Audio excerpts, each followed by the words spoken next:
Hello दोस्तों, आप सभी का स्वागत है आज के वीडियो में।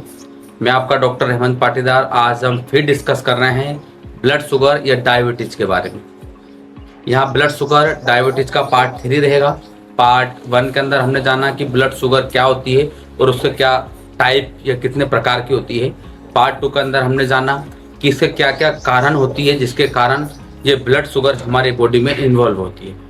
और आज पार्ट 3 के अंदर हम जानेंगे कि एक ब्लड शुगर वाले पेशेंट की डेली दिनचर्या क्या रहना चाहिए जिससे वहाँ शुगर को बहुत हद तक कंट्रोल कर सकता है। दोस्तों, यदि आप चैनल पर नए हो तो चैनल को सब्सक्राइब कीजिए और बेल आइकन को जरूर दबाइए जिससे आपको हर एक वीडियो अच्छे से आ सके। आज हम जाने कि जो डेली रूटीन या डेली फॉलो हमारा प्रतिदिन की दिनचर्या क्या रहना चाहिए। यदि आप एक शुगर पेशेंट कहे तो आपके लिए बहुत अच्छे से रहने वाला है। हम सबसे पहले यदि जाने कि दिनचर्या को यदि हम बांटते हैं तो उसको 4 पार्ट में डिवाइड कर सकते हैं। सबसे पहले हम देखें तो सबसे पहले हमारा रहेगा एक सुबह का रूटीन क्या रहना चाहिए। सेकंड हमारा दिन की खाना, शाम की आदतें और रात का खाना। ये 4 हमारे पॉइंट रहेंगे जिससे हम देखते हैं कि कैसे हम हमारी शुगर को नॉर्मल रेंज पर ला सकते हैं। दोस्तों, हम मेडिसिन के बारे में भी बात करेंगे। बाकी हम जानते हैं कि टेबलेट का रोल बस यहाँ रहता है कि हमारी शुगर को कुछ हद तक कंट्रोल कर सकती है। बाकी हमारी डेली रूटीन को सुधारना एक शुगर वाले पेशेंट के लिए बहुत ही ज़रूरी है, कहे तो बहुत ही महत्वपूर्ण है।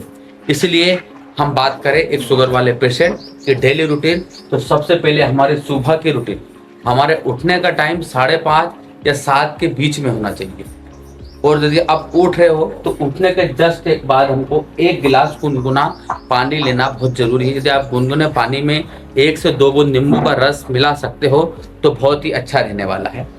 इसके अलावा यदि आप शुगर का मेजरिंग करते हो तो मेजर आप कर सकते हो। 30 मिनट तक हमको घूमना या टहलना है, हल्का वॉक करना है। आप नॉर्मल जो इसे चलना फिरना, इस डेली रूटीन, हाथ के हिलाना, पैरों को हिलाना, ये हमारा सुबह हम 30 मिनट तक हम कर सकते हैं। हल्की एक्सरसाइज हम जिसे कह सकते हैं। नाश्ते में मल्टीग्रेन आटे की रोटी। अब मल्टीग्रेन आटे की रोटी में दोस्तों हम जानते हैं कि मल्टीग्रेन आटा क्या होता है। इसके बारे में हम प्रॉपर वे में बात करेंगे कि शुगर वाले पेशेंट के लिए मल्टीग्रेन आटा क्या हो सकता है, जिससे वहाँ रोटी की जगह मल्टीग्रेन आटे की यदि रोटी लेता है तो बहुत शुगर कंट्रोल हद में रहेगी। इसलिए एक रोटी मल्टीग्रेन आटे की रहना चाहिए। ओट्स या दलिया, मूंग की दाल का चीला ले सकते हैं, उबला अंडा यदि आप खाते हो, और बिना शक्कर की चाय। दोस्तों, यदि आप शक्कर नहीं लेना तो बिल्कुल अवॉइड ही रहेगा शुगर वाले पेशेंट के लिए। या इसके अलावा हम ग्रीन टी का सेवन कर सकते हैं। ग्रीन टी एक बहुत अच्छा ऑप्शन है। अब 10 से 11 बजे का हम रूटीन की बात करें तो हल्का हेल्दी स्नैक। अब हल्का हेल्दी स्नैक, नॉर्मल से जो स्नैक रहना चाहिए वो हम ले सकते हैं। 5 से 6 बादाम या 2 अखरोट, खीरा टमाटर है यदि हम लेते हैं सलाद के रूप में, या फिर हम चाहे तो एक कटोरी में हम जिसे ले सकते हैं थोड़ी सी मूंग की दाल, चने की दाल, उसके अंदर हम चाहे तो 5 से 6 बादाम, 2 अखरोट, खीरा या टमाटर बारीक चॉप करके हल्का सा नमक मिर्च पर अंदर डाल सकते हैं और इसे हम ले सकते हैं 10 के या 11 के बीच में यदि आप नाश्ता करते हो तो। फिर सेव, अमरूद, पपीता। अब सेव, अमरूद, पपीता ले तो सकते हो दोस्तों, पर एक लिमिट से लेना बहुत जरूरी है। एक सेव फल दिन में 1 हो सकता है। पपीता भी रह सकता है। पपीता हमारे कॉन्स्टिपेशन में बहुत अच्छा रोल प्ले करती है, क्योंकि शुगर पेशेंट को हमने देखा है कि शुगर बढ़ने पर कॉन्स्टिपेशन या पेट साफ होने में बहुत सारी प्रॉब्लम आने लगती है। पपीता भी हम ले सकते हैं दोस्तों। अब दिन के खाने की यदि मैं बात करूँ आपसे, अब दिन का खाना यदि आप 1 से 2 बजे के बीच में लेते हो, पहली बात तो खाना का रोटेशन हमको 10 से 11 पे ही होना चाहिए। ये सबसे बेस्ट टाइम है। और बाकी अधिकांश आजकल हमने भोजन देखा, नाश्ता होने के कारण पेशेंट या कोई भी स्वस्थ व्यक्ति भी 1 से 2 बजे तक भोजन करता है। अब 2 बजे के भोजन में दोस्तों संतुलित थाली होना चाहिए। अब संतुलित थाली में दोस्तों 1 से 2 मल्टीग्रेन आटे की रोटी। शुगर वाला पेशेंट को ध्यान रखिएगा कि भरपेट खाना नहीं खाना है। आपको 4 से 5 हिस्से में खाना खाना रहेगा। यदि आप खाली पेट रहना भी एक शुगर पेशेंट के लिए बहुत खतरनाक हो सकता है, तो ज़्यादा खाना खाना भी एक शुगर वाले पेशेंट के लिए हाई शुगर का इंडिकेट हो सकता है। इसलिए ज़्यादा देर खाली नहीं रहना है, और जब खाना खा रहे हो तो जहाँ आपको जो रोटी की रिक्वायरमेंट है उससे कम रिक्वायरमेंट में रोटी लीजिए, सलाद ऐसे चीज को पेट भरिए, या फिर आपको 2 से 4 घंटे बाद फिर भूख लगती है तो आप फिर ले सकते हो, कोई इश्यू नहीं रहेगा। इसलिए संतुलित थाली में 1 से 2 मल्टीग्रेन आटे की रोटी ले सकते हैं, 1 कटोरी दाल, हरी सब्जी, दही लिमिट से, सलाद हम ले सकते हैं। दोस्तों यदि हम बात करें तो लौकी, तोरी, करेला, टमाटर, पालक, मेथी, पत्ता गोभी, भिंडी, ये सब्जी एक शुगर वाले पेशेंट के लिए बहुत जरूरी है। आप सब्जी भरपूर मात्रा में लीजिए, रोटी 1 से 2 का सेवन करिए, चाहे 3 टाइम करिए, चलेगा। इसके अलावा शाम की आदतें की मैं बात करूं 5 से 6। अब दोस्तों 5 से 6 की मैं बात करूं तो 20 मिनट तक घूमना रहेगा। आप टहलिए, जो भी आपको नॉर्मल एक्सरसाइज करना टहलना चाहिए, हल्का स्नैक ले, आप हल्के स्नैक जो स्प्राउट से ले सकते हो, आपको जो भी लेना हो स्प्राउट में बता दूंगा क्या क्या ले सकते हैं। स्प्राउट में भुना चना, ग्रीन टी आप ले सकते हैं। अब फल यदि आप लेना चाह रहे हो इस सबको छोड़कर तो आप थोड़ा सा सेब फल ले सकते हैं, आधा ले लीजिए, पपीता की 1 चीज ले लीजिए और अमरूद खा सकते हो। ये अमरूद ज्यादा बेनिफिशियल है, सेब फल भी आप ले सकते हो। अब रात के खाने की यदि हम बात करें तो 7:30 से 8:30 बजे तक खाना हो जाना चाहिए, लास्ट टाइम में 8:30। इसके बाद लेने से हमें को परेशानी बढ़ सकती है, हो सकता है शुगर बढ़े, कॉन्स्टिपेशन में प्रॉब्लम आए, बहुत सारी समस्या हो सकती है। इसलिए शाम को 7:30 8 बजे का भोजन, 1 से 2 मल्टीग्रेन आटे की रोटी, हरी सब्जी, दाल या पनीर, कम तेल वाला, सलाद हम ले सकते हैं। रात का खाना हल्का और हेल्दी होना चाहिए, हल्का लीजिए। दोस्तों हम दलिया भी ले सकते हैं, बहुत हेल्दी रहता है। रोटी लेना हो दलिया भी ले लीजिए, ये बहुत पाचन जल्दी पच जाता है और इसका कार्बोहाइड्रेट की मात्रा कम होती है, जिससे हमें शुगर नहीं बढ़ने देता है। अब सोने से पहले 10 बजे से पहले यदि आप दूध लेते हो, गुनगुना दूध, तो आप ले सकते हो, बिना शक्कर का लेना चाहिए दोस्तों। यदि आप पीते हो तो बिना शक्कर का लीजिए, हल्की से हल्दी इसमें ऐड कर सकते हो यदि आप पीते हो।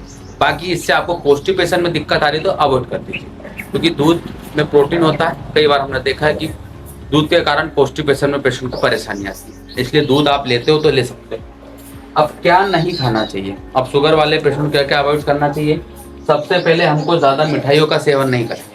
अब मिठाई में सब पता आपको, केक है, जलेबी है, मिठाइयाँ है, इनको अवॉइड करें, बंद ही कर दीजिए, बंद ही करना रहेगा।